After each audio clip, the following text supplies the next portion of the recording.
వర్షాకాలంలో మనము ఫుడ్ బయట తీసుకోవడం వల్ల వచ్చే ప్రమాదాలు ఏంటి అనేది తెలుసుకుందాము.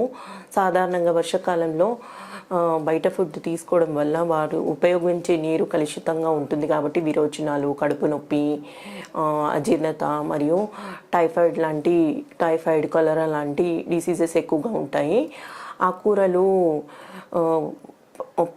ఆకుకూరలు తీసుకున్నప్పుడు వాటిపైన మనకి వర్షాకాలంలో బురద, సూక్ష్మజీవులు ఎక్కువగా ఉండడం వల్ల ఆకుకూరలు తీసుకున్నప్పుడు బాగా శుభ్రంగా కడిగి వండుకోవడం మంచిది.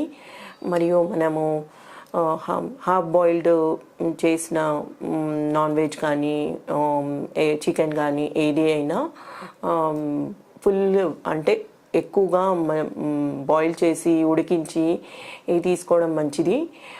సగం ఉడికించిన మాంసం వర్షాకాలంలో తీసుకున్నట్లయితే స్టమక్ ఇష్యూస్ అంటే కడుపుకి రిలేటెడ్ ఇష్యూస్, అజీర్ణత, కడుపు నొప్పి రావడము, అసిడిటీ రావడం లాంటి సమస్యలు ఏర్పడుతుంటాయి. మరియు పండ్లు కట్ చేసి ఓపెన్గా ఎక్కువసేపు వర్షాకాలంలో బయట పెట్టకూడదండి. అంటే బ్యాక్టీరియల్ ఇన్వేజన్ అయ్యి ఇన్ఫెక్షన్స్ ఎక్కువగా వస్తుంటాయి. సో పండ్లు కానీ కూరగాయలు కానీ ఉపయోగించే ముందే కోయడం మంచిది.